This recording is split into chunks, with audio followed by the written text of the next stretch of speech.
My name is Nora Caldwell, and I was 32 the year I learned what a manila folder could do to a family. My grandmother turned 79 on a Saturday in October. She baked her own cake, vanilla with buttercream roses, her specialty since before I was born. She set the table for 8. Paper napkins, the good plates, dried hydrangeas from her garden. Nobody came. My parents were skiing in Aspen. My brother sent a text at 4:15. Happy B-Day, Gran. Skiing is amazing. My father didn't text at all. My mother posted a ski goggles selfie to her church group chat with the word blessed. I drove 3 hours from Hartford after my shift and found her sitting alone in the kitchen, candles melted down to the frosting. The ice cream had gone soft. She looked at me like she wasn't sure I was real. I cut her a slice. I sang. The next day, while I was helping her clean the house, 2 strangers knocked on her door. They handed me a folder, sealed, thick, signed in my grandmother's own handwriting. What happened after that ended my family as I knew it. Welcome back to Calm Drama Stories, where ordinary people set quiet boundaries that change everything, and dignity always gets the last word. If stories about standing up for someone who can't stand up for themselves hit close to home, drop a comment and subscribe. That evening stays pressed into me like a thumbprint in wet clay. I'd left Hartford at 5, still in my work flats, a gas station bouquet on the passenger seat. 3 hours on I-95. Then the back roads through Briarwood where the oaks arch over the pavement like a cathedral ceiling. I pulled into her gravel driveway at 8:12. The porch light was on. Every other window was dark. Inside, the kitchen table told the whole story. 8 place settings, a centerpiece of dried hydrangeas she'd arranged that morning. The cake sat in the middle, vanilla buttercream roses, 79 spelled out in pink gel. The candles burned down to waxy nubs stuck in the frosting. A gallon of Neapolitan had sweated through its carton onto the tablecloth. She was sitting at the head of the table in her lavender cardigan, hands folded around a glass of water. Nora. She smiled, then frowned. Is it Tuesday? It's Saturday, Gran. Your birthday. Oh. She touched the cake. I thought I was making this for the church bake sale. I set the flowers in a mason jar and fixed her a plate. We ate cake with our hands because neither of us felt like washing forks. I sang happy birthday twice because halfway through the first time, she asked me to start over. At 10, I carried her to bed. She weighed nothing. Her wrist was the width of a paper towel roll. As I pulled the quilt to her chin, she grabbed my hand. Her eyes went sharp, focused, like a radio catching a signal through static.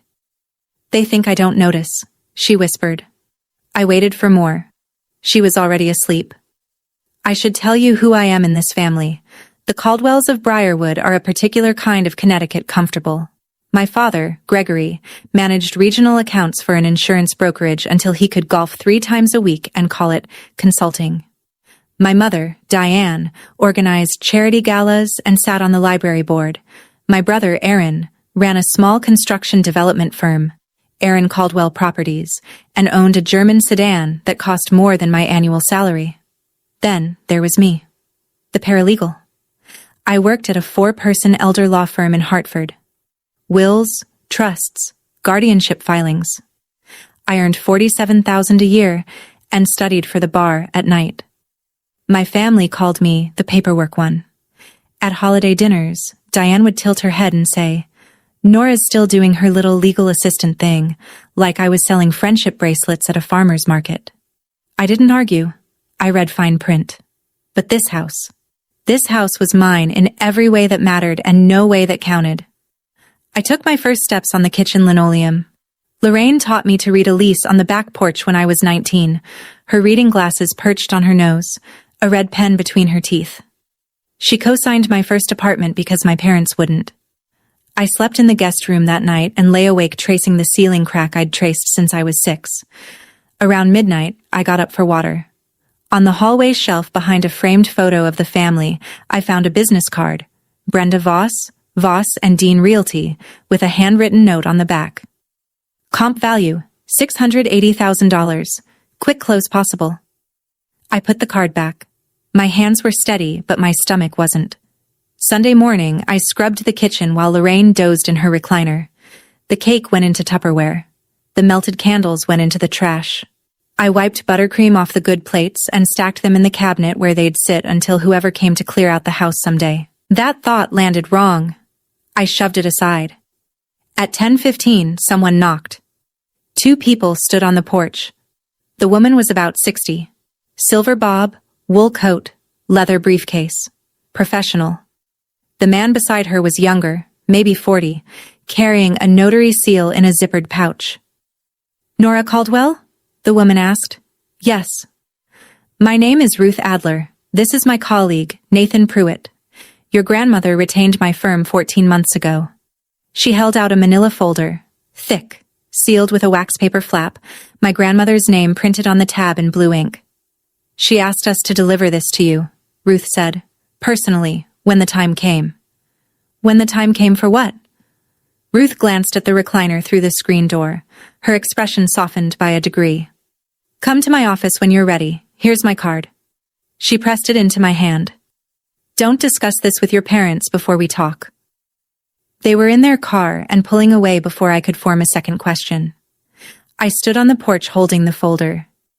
It was heavier than it looked, maybe 40 pages. The seal had been signed across the flap in Lorraine's handwriting, looping and deliberate, the way she signed birthday cards and Christmas checks. My phone buzzed. A text from Diane. "Who is at the door? Don't sign anything, Nora." I turned the phone face down and brought the folder inside. I sat at the kitchen table, the same table where the birthday cake had sat untouched the night before, and ran my finger along the sealed flap. Lorraine's signature crossed the seal. I recognized every curve. The capital L with its exaggerated tail, the double loop on the lowercase r. This wasn't a shaky mark. This was written by a woman who knew exactly what she was putting her name on. I broke the seal. Inside, a stack of legal documents I recognized from work. A recorded deed, a trust instrument, a durable power of attorney, notarized witness pages, a physician's letter on medical letterhead, dated 14 months ago. Clipped to the front, a handwritten note on Lorraine's personal stationery, cream paper, blue ink, the same deliberate script. "Nora, when they come for the house, open this. Everything you need is here. I love you. I'm sorry it has to be you." I read the note 3 times. Each time the words, "when they come for the house," landed harder. Not if. When. She'd known. 14 months ago, before the forgetting got bad, before she started calling me by my mother's name, before the wandering and the stove left on, and the day she got lost driving to the post office 2 blocks away, she'd known someone would come for the house. She'd prepared. I closed the folder and pressed my palm flat on top of it. Through the doorway, I could hear Lorraine snoring lightly in her recliner, a crossword puzzle slipping off her lap. She'd hired a lawyer. She'd signed documents. She'd left me instructions. That note didn't let me sleep that night. I lay in the guest room with the folder on the nightstand, watching the ceiling, listening to the house breathe. Monday morning, I called in sick to work for the first time in 3 years. Something in me said to stay. I found it while taking out the recycling. A lockbox. A realtor's combination lockbox, clamped to the gas meter behind the hydrangea bushes, tucked just out of sight from the front walk. I knew what it was immediately. I'd seen them on every listing in Briarwood. Somebody had been showing this house. I went back inside and opened Lorraine's mail pile, 3 weeks of unsorted envelopes on the hallway table. Buried between a phone bill and a coupon flyer, I found a listing sheet. Off market. Printed on Voss and Dean Realty letterhead. The same Brenda Voss from the business card behind the photo frame. 4 bedrooms, 2.5 baths. Original hardwood. Quarter-acre lot. Listed at $680,000. $50,000 under the most recent comp in the neighborhood. In the kitchen junk drawer, I found the worst of it. A purchase agreement. Unsigned, but filled in. Buyer. Stonewall Capital Group, LLC. Cash offer. 30-day close. Seller's signature line left blank, but someone had penciled L. Caldwell in block letters below it, like a rehearsal. The listing agent was Brenda Voss. The contact on the buyer's side was a name I didn't recognize, But the seller's representative listed on the agreement was Aaron Caldwell, my brother. I sat on the kitchen floor and spread the pages around me like a paper mosaic. The lockbox, the listing sheet, the purchase agreement, Brenda's card, a sticky note in Diane's handwriting. Closing target, November 15th. That was 3 weeks away. I picked up the folder from the nightstand, and this time I opened it to the first page of the trust instrument. I read every word. I called my mother at 6 that evening. "Oh, Nora." Diane's voice had that specific warmth, the one she used on parish volunteers and restaurant hostesses. Bright, managing. "How's Gran doing? We had the most wonderful time in Aspen. The snow was just divine." "There's a lockbox on her gas meter." Silence. 2 seconds. 3. "Sweetheart, that's being handled. Dad and Aaron have been working with a lovely agent to find a suitable transition plan for your grandmother. You know she can't keep up this big house on her own." There's a purchase agreement in her kitchen drawer. "Nora." The warmth dropped one register. "This is a family decision. Between your father, your brother, and me. We've been managing Gran's affairs for months. You don't need to worry about the details." "She doesn't know the house is being sold, does she?" "She knows what she needs to know." Diane paused. I could hear the clink of a wineglass. "Aaron's company is in a difficult stretch. The house can fund a proper care facility for Gran and help your brother through a rough patch. It's the responsible thing." "It's her house, Mom." "Nora." The register dropped again, all the way to the basement. Cold. Final. "Your grandmother has dementia. She leaves the stove on. She got lost driving to the post office. She is not the person who should be making decisions about a $680,000 asset." Then she said it. "She won't remember the house by Christmas." The line hummed between us. "Then it's a good thing I remember," I said. I hung up. I picked up the manila folder and Ruth Adler's business card. I held them side by side under the kitchen light. Tomorrow I would drive to Hartford. Tonight, I had reading to do. Ruth Adler's office was on the second floor of a converted brownstone on Asylum Avenue. The waiting room had faded oriental rugs, framed diplomas from Yukon Law, and a small brass sign that read, "Adler and Associates, Elder Law and Estate Planning."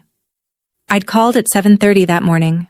Her receptionist put me through in under a minute, which, if you know anything about law offices, tells you they were expecting the call. "Ms. Caldwell?" Ruth's voice was the same measured calm from the porch. "I'm glad you reached out. Can you come in today?" I drove the 3 hours again. Ruth met me in a conference room with a pot of Earl Grey and a box of tissues she placed exactly between us on the table without comment. "Your grandmother came to me 14 months ago," she began. "Early August of last year. She'd had an episode. Got disoriented driving, ended up 2 towns over, couldn't remember how to get home. A neighbor brought her back. She called me the next morning." "She already knew you?" "She knew my firm. Her friend Dorothy had used us for a trust. Your grandmother came in alone. She was sharp. Focused." Ruth paused. Scared. "Of what?" "Of exactly what's happening now." Ruth folded her hands. She told me, "My son will do whatever Diane tells him, and Diane will sell the house the minute I can't stop her." She wanted to stop it before she couldn't. I put my tea down. "She chose you, Ms. Caldwell. Specifically, she said you were the only one who would fight for the house because you were the only one who understood what it meant." Ruth opened her own copy of the folder. "Your grandmother prepared for this. Let me show you how." Ruth walked me through it piece by piece. 14 months ago, August of last year, Lorraine had come to this office wearing pressed slacks and her pearl earrings, carrying a folder of her own, deed to the house, tax records, her will from 1998, a list of questions she'd handwritten on yellow legal pad paper in the same looping blue ink I'd seen on the note. She was methodical, Ruth said. She told me she'd noticed the forgetting. Names first, then appointments, then the route to the post office. She said her doctor had used the word early stage. She said she had maybe a year, maybe 2, before the window closed. The window for what? For making legally binding decisions while she still had capacity. Ruth turned a page. She wanted two things. First, to protect the house. Second, to choose who would protect her when she couldn't protect herself. And she didn't choose my father? Ruth looked at me over her reading glasses. No, she did not. She said it without inflection, but the weight of it settled in my chest like a stone dropped into still water. My father was Lorraine's only child. He'd grown up in that kitchen. She'd put him through college, paid for his first suit, danced at his wedding. And when the time came to hand someone the keys to her life, she'd driven past him and gone straight to me. Because she knew. She knew Gregory would defer to Diane. She knew Diane would calculate. She knew Aaron would need. Your grandmother executed the documents on August 9th of last year. Ruth continued. Full capacity. Dr. Mercer, her neurologist, provided a written evaluation that same day, confirming she understood the nature and consequences of what she was signing.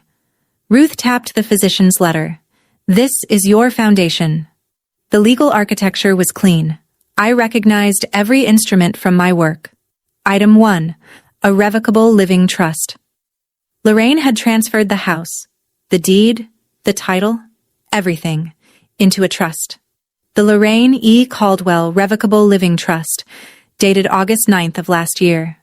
She was the trustee while she had capacity. I was the successor trustee. If she became incapacitated, legal control of the house passed to me. Not my father. Not Aaron. Me. Item 2. A durable power of attorney. Lorraine had named me her agent for all financial and healthcare decisions. The durability clause meant it survived her incapacity. It didn't expire when she got sick. It activated. Item 3. The physician's letter.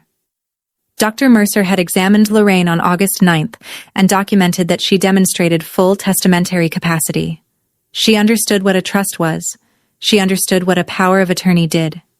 She understood she was placing her house beyond the reach of anyone except the granddaughter she trusted. So the house isn't hers anymore, I said. Technically. Correct. The house belongs to the trust. Lorraine can't sell it as an individual. And under this trust structure, no one holding a personal power of attorney over Lorraine has authority over assets already transferred into the trust. Only the trustee can authorize a sale. And the trustee is me. Once Lorraine is determined to lack capacity, yes. And based on what you've described. She left the stove on 3 times last month. She got lost 2 blocks from home. Ruth nodded. The successor trustee provisions are likely already active. Then she leaned forward. Ms. Caldwell, there's something else you should know. If your family has had your grandmother sign anything recently, a new power of attorney, a listing agreement, while she lacked capacity, those documents may not be enforceable. She let that sit. They may have had her sign something newer. I drove back to Briarwood that evening. The house was quiet. The porch light was on, same as always, and through the front window I could see Lorraine in her recliner, television murmuring, her reading glasses folded on the armrest. I let myself in with the spare key she'd given me when I was 16, the one she'd never given my parents. Gran. She looked up. For a moment, 3 seconds, maybe 4, her eyes were absolutely clear. Not the soft confusion of most days. Not the pleasant fog. Clear, like creek water over gravel. You went to see Ruth, she said. I stopped in the doorway. You remember Ruth? I remember enough. She picked up her reading glasses and turned them in her hands. I remember I was scared and I went to a lawyer and I told her what Diane would do. Did I get it right? I sat on the arm of the couch. You got it exactly right, Gran. Good. She put the glasses on, then took them off again, as if she'd forgotten why she'd reached for them. They've been bringing people through the house. Tuesdays, when the nurse is here. I hear the doors open and close. Strangers looking at my kitchen. I know. Your father won't look at me when he visits. He talks to the walls. She pressed her lips together. Aaron brought papers. I don't remember what I signed. I took her hand. It doesn't matter what you signed. You already took care of it. She squeezed my fingers. Her grip was thin but deliberate. I'm not gone yet, Nora. The words hung in the kitchen air between us, fragile and fierce. By tomorrow she might not remember saying them, but I would. I would remember for both of us. Aaron showed up Wednesday. He didn't knock. He never knocked. Just walked in with his car keys jingling and his smile already on, the way he entered every room, like the room should be glad he'd arrived. Hey, Nor. He kissed the top of my head. He smelled like cedar cologne and the leather interior of a $50,000 SUV. Checking in on Gran, that's sweet. I'm staying for a while. Oh yeah? He opened the fridge, helped himself to a La Croix, and leaned against the counter like he owned the place. Taking some time off from the paralegal gig? He said paralegal the way you'd say hobby. Aaron, I know about the listing. His La Croix paused halfway to his mouth. 1 beat, 2. Then the smile adjusted. Not gone, just reclassified. Warmth to negotiation. Look, I know it seems fast, but here's the thing. The company's in a rough patch.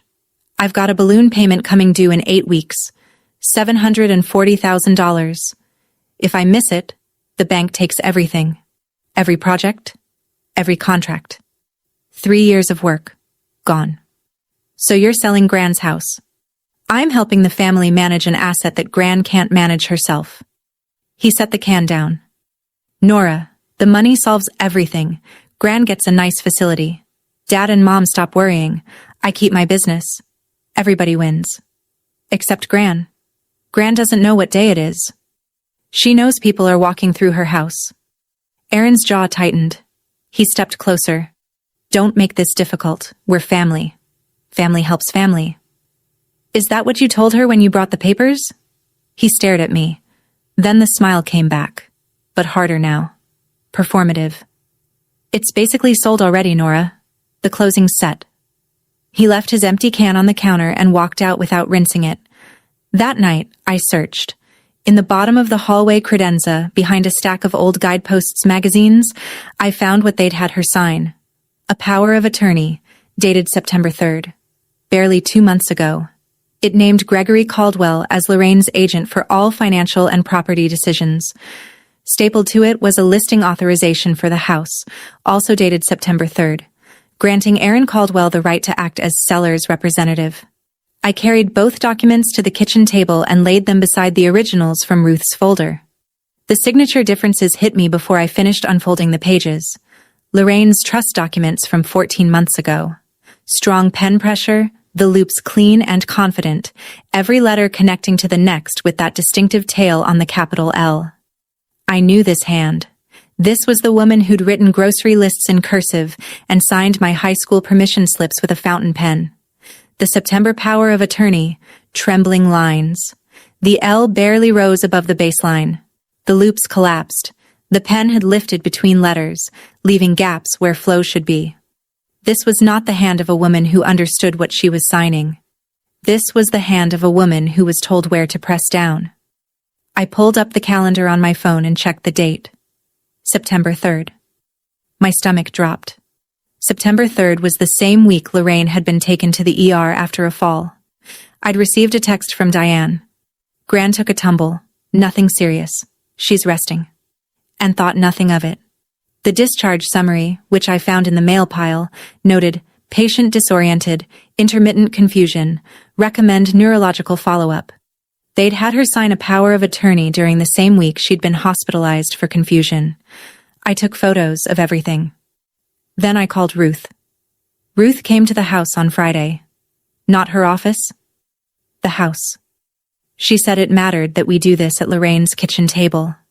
I understood why the moment she laid everything out. The table was old maple, scratched from 50 years of Thanksgivings, stained with coffee rings that Lorraine had always said gave it character. Now it held 5 documents in a row, edges aligned, like evidence at a hearing. Document 1, the recorded trust deed, filed with the Briarwood town clerk on August 12th of last year. The house had been legally transferred into the Lorraine E. Caldwell Revocable Living Trust 14 months ago. It was stamped, indexed, and recorded. Public record. Document 2, the durable power of attorney, naming me, Nora Caldwell, as Lorraine's agent. Executed the same day. 2 witnesses. Notarized by Nathan Pruitt. Document 3. Dr. Mercer's capacity evaluation letter, dated August 9th. 2 pages. Clinical. Precise. Mrs. Caldwell demonstrates full understanding of the nature and consequences of the legal instruments she is executing. She is oriented to time, place, and person. She identifies her assets accurately and articulates clear preferences for their disposition. Document 4. The September power of attorney, the one naming Gregory. Shaky signature. No capacity evaluation. No independent witness. Executed during a week of documented medical confusion. Document 5. The listing agreement. Aaron's name as seller's representative. Brenda Voss as agent. An off-market sale priced $50,000 below comparable homes. Ruth stood across from me, hands flat on the table. The house has been in the trust for over a year, she said. Your grandmother cannot sell it as an individual.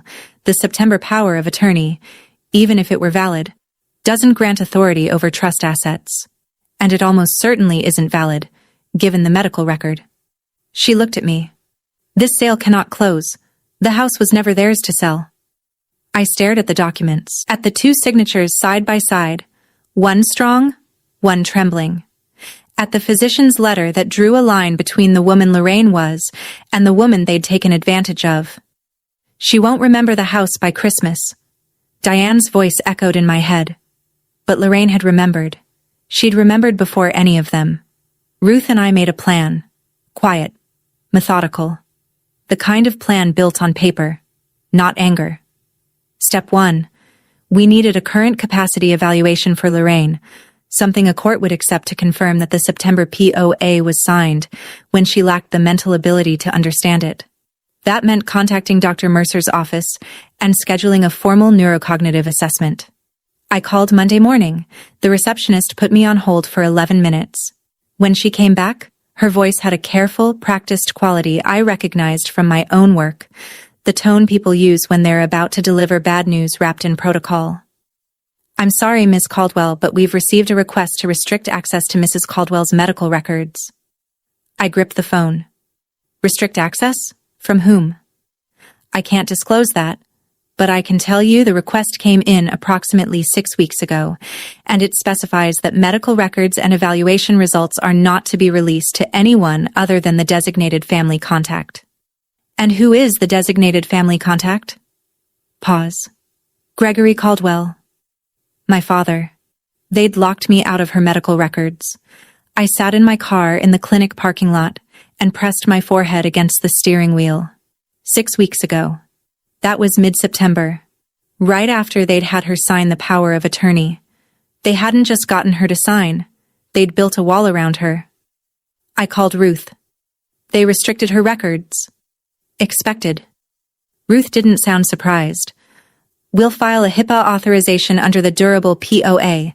Your POA predates theirs and names you as healthcare agent. The clinic is legally obligated to honor it. I'll send the paperwork today.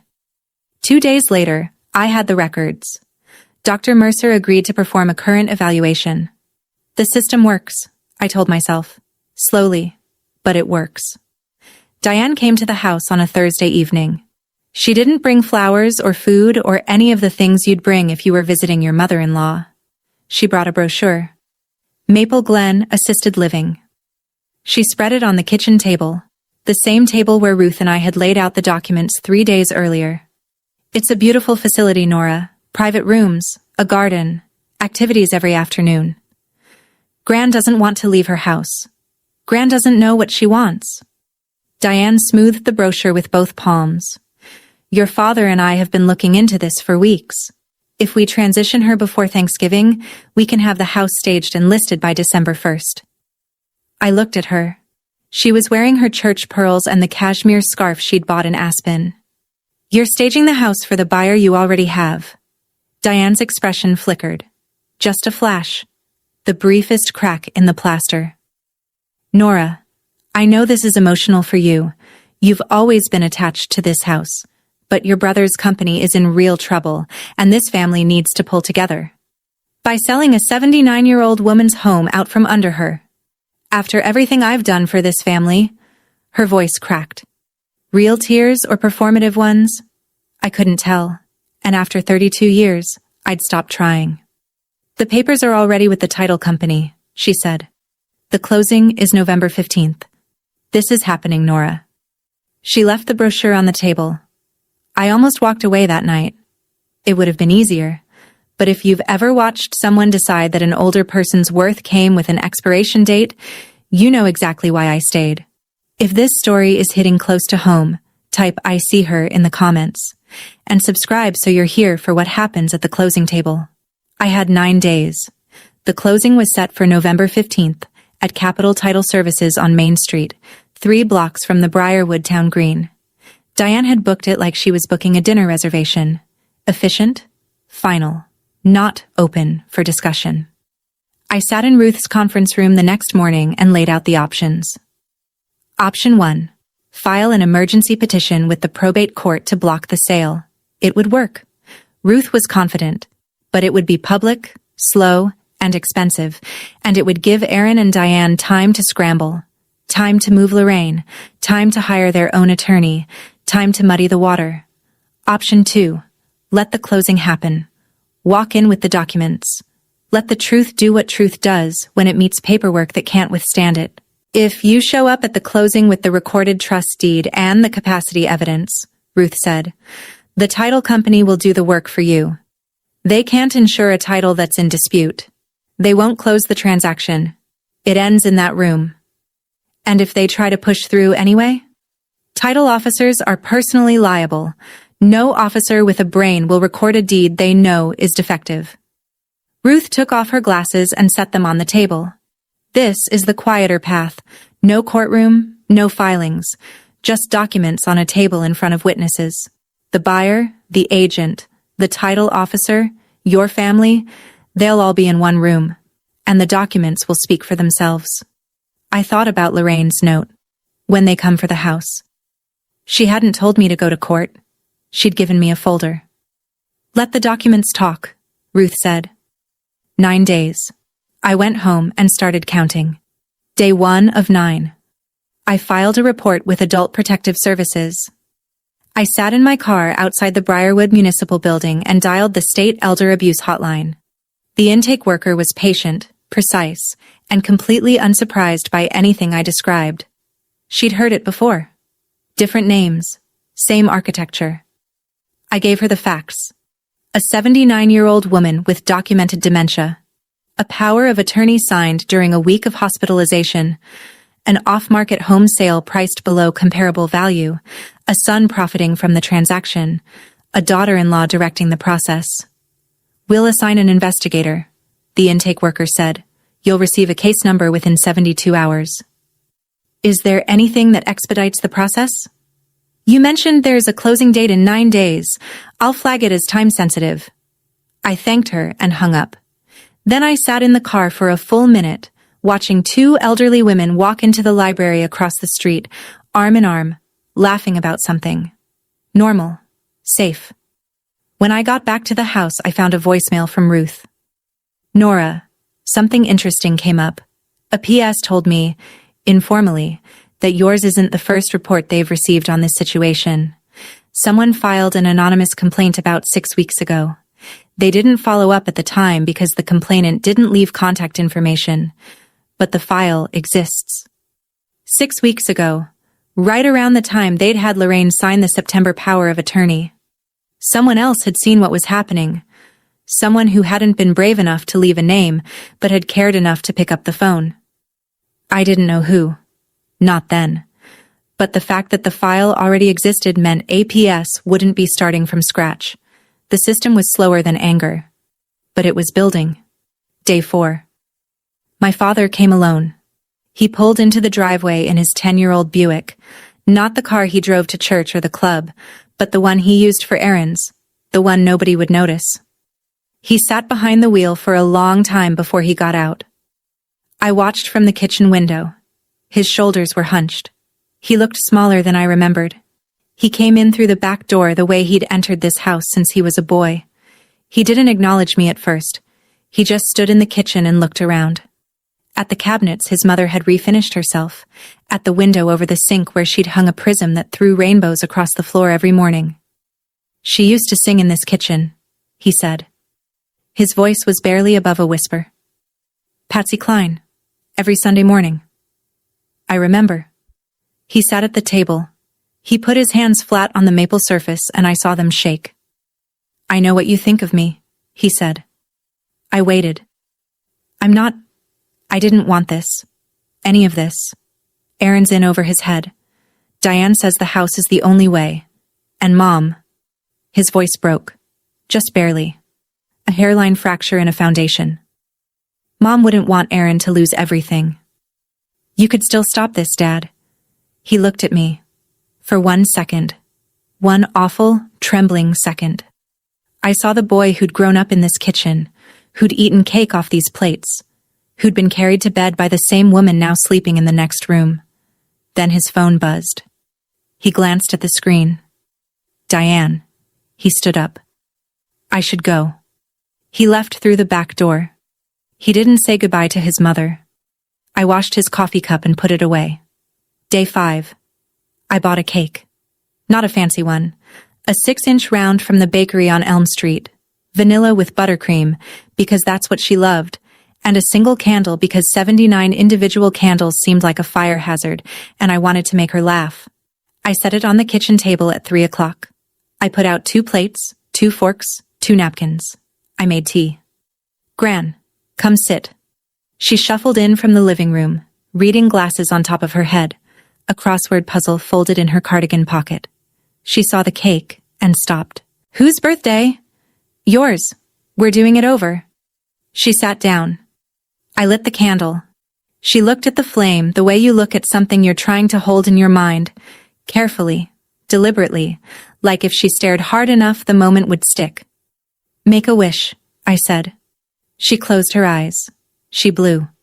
The candle went out on the first try. "What did you wish for?" She looked at me with those clear creek eyes. "I wished you'd stay." We ate cake with forks this time. She told me about the hydrangeas she'd planted along the front walk in 1987, the year I was born. She told me the kitchen table came from her mother's house in Bridgeport, carried in on the back of a pickup truck in 1974, and that every scratch on its surface was a Thanksgiving she'd won. Then she put her fork down and leaned toward me. "Don't let them take the table," she said. Quiet. Fierce. "I won't, Gran. The table stays." I cleared the plates. I washed the dish. I wrapped the leftover cake in foil and wrote, "Gran's birthday, round 2 on it with a Sharpie. 4 days until the closing. Day 6. The phone calls started. My Aunt Caroline, my father's cousin, called first. She was careful. Concerned.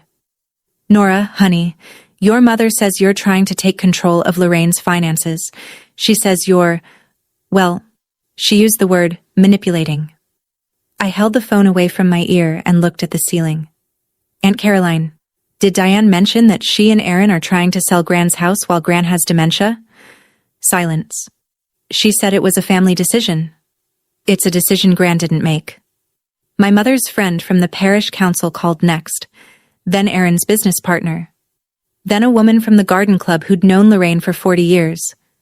Each call carried the same script, slight variations on the same theme. Nora is overstepping. Nora is emotional. Nora doesn't understand the family's financial situation.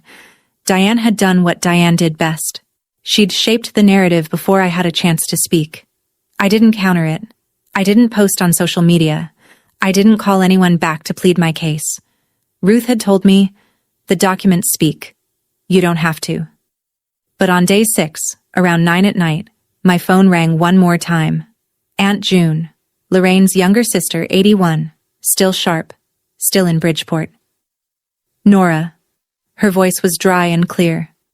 "I don't believe a word Diane is saying, and I want you to know why." "Why?" "Because your grandmother called me last year. August. She said she'd been to see a lawyer. She said she was putting the house in order while she still could. She said, 'If anything happens, back Nora up.'" I gripped the phone.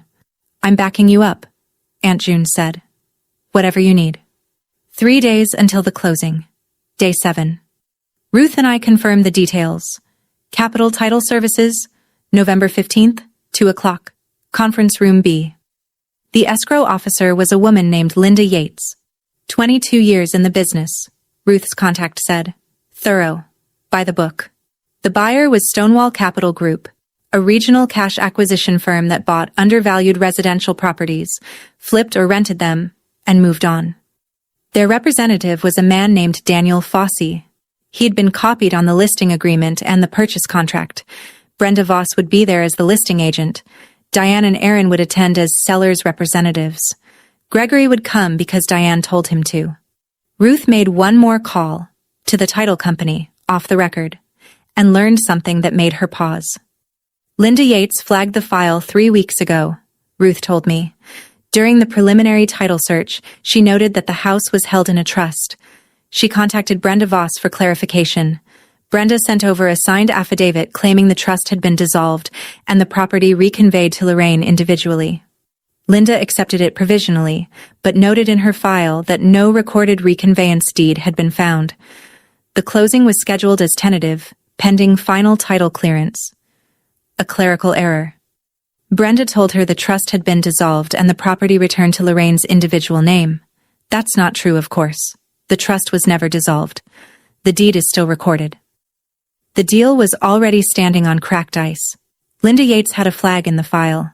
Brenda Voss had lied. The recorded trust deed was public record. All it needed was someone to put the original on the table. Here's the thing about paperwork people underestimate. It doesn't raise its voice, and it doesn't forget. If you've ever been the quiet one nobody took seriously, this next part is for you. Subscribe and stay with me to the closing table. 2 days left. Day 8. Everything was in place. Ruth would attend the closing as Lorraine's attorney of record, representing the trust. She'd bring certified copies of the recorded trust deed, the durable power of attorney, and the physician's capacity evaluation. Nathan Pruitt would come as a notary witness. A PS had assigned an investigator named Sandra Weeks. She wouldn't be in the room. That wasn't how it worked. But she'd confirm the case was active and time-sensitive. Whatever happened at the closing would become part of her file.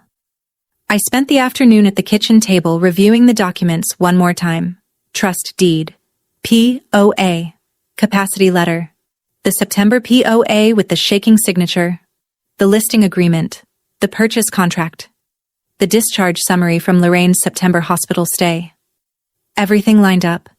Every date, every signature, every medical note pointed in the same direction. I practiced what I would say. Short sentences, no accusations, no emotion, just facts, delivered at the volume of a normal conversation. Ruth had coached me. You're not there to argue. You're not there to convince anyone. You're there to present documents that speak for themselves. Let the title officer do the rest. I wasn't the daughter they'd ignored. I wasn't the paperwork one. I was the successor trustee of the Lorraine E. Caldwell Revocable Living Trust, and I had every legal right to sit at that table. More than a right, an obligation. That evening, I ironed a blouse and set out my work flats. The same flats I'd worn the night I'd driven 3 hours to sing happy birthday to a woman sitting alone in her kitchen. Tomorrow they'd sit down to sign for a house that wasn't theirs, and I would be there when they found out. The night before the closing, I sat with Lorraine in the living room. She was having a good hour. Not a good day. Those were rare now. But a good hour. She was working on a crossword with her reading glasses perched at the end of her nose, filling in the squares with a ballpoint pen, no pencil, because she said pencils were for people who didn't trust themselves. Gran, tomorrow's going to be a big day. She didn't look up. 7 across. Legal instrument of protection. 5 letters. I smiled. Trust. She wrote it in. Smarty pants. I watched her hand. The pen moved slowly but with intention. The letters were small and careful. Not the looping confidence of 14 months ago, but not the collapse of the September signature either. Somewhere in between. A woman at the edge of the window still reaching for the glass. She put the crossword down and looked at me. You're staying? I'm staying. She reached into her cardigan pocket and pulled out her reading glasses case, the leather one with the brass clasp she'd carried since I was a girl. She opened it, took out a folded piece of paper and handed it to me. It was a note, written in her handwriting. Shaky, but legible. Recent. For Nora, the keeper of the table. Below it, her signature. Not the strong one from last year. Not the broken one from September. A middle ground. Trembling, but intentional. Written by a woman who knew she was fading and wanted to leave one more mark while she still could. "I'm not gone yet," she said. I folded the note into my wallet. In the morning, the folder, the note, and I would go to the closing together. Capital Title Services occupied a single-story brick building on Main Street with tinted windows and a brass door handle polished to a mirror finish. I parked across the street at 1:45. Ruth pulled in beside me at 1:50. Nathan was already inside. We walked in together. Ruth carried her briefcase. I carried the manila folder. Conference room B was small. 10 chairs around an oval table, a water pitcher, a printer humming in the corner. Linda Yates, the escrow officer, was arranging documents in neat stacks at the head of the table. She looked up when we entered, glanced at Ruth, and paused for half a second. The kind of pause that meant she recognized the name. "Ms. Adler, I didn't see your firm listed on the transaction." "I represent the Lorraine E. Caldwell Revocable Living Trust," Ruth said. "We have documents relevant to this closing." Linda Yates's pen stopped moving. Before she could respond, the door opened behind us. Diane came in first. Cashmere blazer, church pearls. Her smile was already in position. Bright, social, the hostess arriving at her own party. Aaron followed in a tailored sport coat, his jaw set, a leather portfolio under his arm. Gregory trailed them, gray-faced, looking at the floor. Behind them came Brenda Voss, the realtor. Blonde highlights, kitten heels, a stack of closing documents fanned in her hand like a winning hand of cards.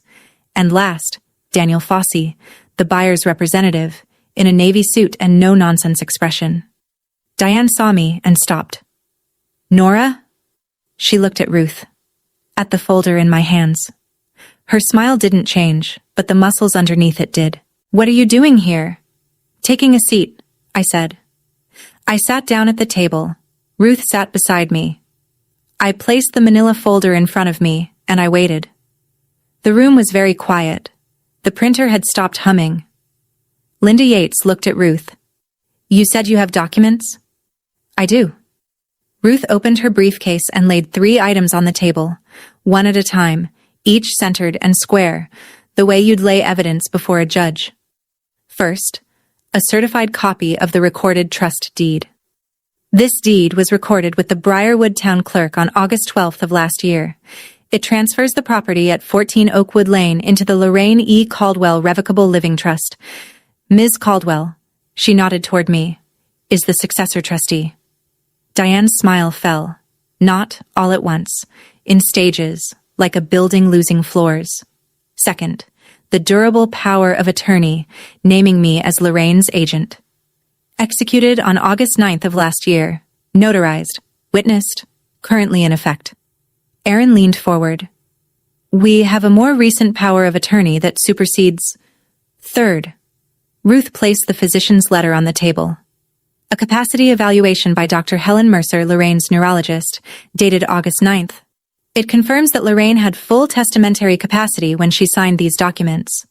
I also have Dr. Mercer's current evaluation, completed last week, confirming that Lorraine now lacks capacity, meaning any documents she signed after her cognitive decline, including the September power of attorney your family obtained, were signed without the legal competence required to make them binding. The room went still. Linda Yates picked up the trust deed. She read it. She compared it to the title report in her file. She looked at Brenda Voss. "Ms. Voss, you informed me the trust had been dissolved." Brenda's face went white. I was told..." "The trust was never dissolved," Ruth said. "The recorded deed confirms it. This property belongs to the trust. The sale cannot proceed." Linda Yates set the documents down, squared her shoulders, and said the 5 words that ended it. "I cannot close this transaction." She remembered. She remembered everything. Daniel Fossey closed his portfolio. Brenda stared at the table. Aaron gripped the armrests of his chair until his knuckles blanched. And Diane looked at me like I'd pulled the house out from under her feet. The silence lasted 4 seconds. Then Diane broke it. This is ridiculous. Her voice climbed. She stood up, palms flat on the table, pearls swinging. Nora is a paralegal. She has no authority. My husband is Lorraine's son, her only child, and he has a signed power of attorney that gives him full control over. A power of attorney signed by a woman who was hospitalized for confusion the same week, Ruth said. Even. Measured. A power of attorney with no capacity evaluation attached. A power of attorney that, even if valid, does not grant authority over assets held in a trust. You can't do this. Aaron stood now too. His voice wasn't Diane's theatrical escalation. It was raw. I have a $740,000 payment due in 6 weeks. If this deal falls through... Mr. Caldwell, your financial obligations are not this office's concern, Linda Yates said. This is my grandmother's house. This is the trust's house, Ruth corrected. Administered by the trustee, your grandmother appointed. That trustee is sitting at this table. Aaron turned on me. You're going to destroy this family. I looked at him. I kept my voice at exactly the volume I'd practiced. Conversational. Steady. You tried to sell a 79-year-old woman's home while she sat alone on her birthday eating cake nobody came to cut. You had her sign documents during a hospital stay. You lied to the title company about a dissolved trust. And you're telling me I'm the one destroying this family. Aaron's mouth opened. Closed. His fists were clenched at his sides. Diane was crying now. Loud, messy sobs. After everything I've done. Gregory sat motionless. He hadn't spoken since he'd entered the room. He stared at the trust deed, at his mother's signature, and I could see him doing the math. She'd planned this. She'd gone around him. She'd looked at her only son and decided he wasn't enough. Daniel Fossey stood. I think we're done here. He nodded to Linda Yates and walked out. Brenda Voss was already gathering her things, avoiding eye contact with everyone. Ruth spoke into the quiet. For the record, an Adult Protective Services investigation into the financial exploitation of Lorraine Caldwell is currently active. The September power of attorney will be formally challenged. Any further attempts to sell, encumber, or transfer trust property without the trustee's authorization will be treated as a legal matter. Diane stopped crying. She stared at Ruth, then at me, the tears still wet on her cheeks, but the expression underneath them shifting from grief to something harder. You'll regret this, she said. When Aaron loses his company, when your father has nowhere to turn, when this family falls apart, you'll remember that you did this. I stood up. I picked up the manila folder and placed it in my bag. I looked at my mother, at the cashmere, the pearls, the tears she'd learned to deploy like weather. You don't get to decide what she's worth, I said. Then I turned to Linda Yates. Thank you for your professionalism. Ms. Caldwell. Linda nodded. I'll be documenting this closing as void and flagging the file. You'll receive confirmation by email. I walked out of conference room B. Ruth followed. Nathan held the door. The November air hit my face, cold and clean, and I stood on the sidewalk for 10 full seconds before I remembered to breathe. Ruth touched my elbow. You did well. I did what she asked me to. That's what I mean. I drove back to Oakwood Lane with the folder on the passenger seat, exactly where the gas station bouquet had been 9 days ago. The house was still there. The hydrangeas were still along the front walk. The porch light was on. I went inside and found my grandmother asleep in her recliner, crossword in her lap, reading glasses on. I knelt beside her chair and tucked the quilt around her shoulders. It's done, Gran, I said. The house is safe. She stirred. Her hand found mine, the same thin grip, the same paper towel roll wrist. Her eyes opened, cloudy at first, then clearing for just a moment. Nora? I'm here. Did you keep the table? I laughed. A real one. The kind that comes up from somewhere deep and surprises you. I kept the table. She smiled. Small. Certain. Good girl. She closed her eyes. Within a minute, she was asleep again, her breathing slow and even, the crossword puzzle rising and falling on her chest. I sat on the floor beside her recliner and looked at the kitchen through the doorway. At the maple table, scratched and coffee-stained, still standing where it had stood since 1974. The folder was in my bag. The note was in my wallet. The house was in the trust. And for the first time in 9 days, the counting stopped. Here's what happened after. Aaron's balloon payment came due 8 weeks later, right on schedule. He missed it. The bank initiated foreclosure proceedings on his development projects. 3 half-finished townhomes in Glastonbury and a commercial lot in Wethersfield. Aaron Caldwell Properties filed for Chapter 7 bankruptcy in January. He sold the German sedan.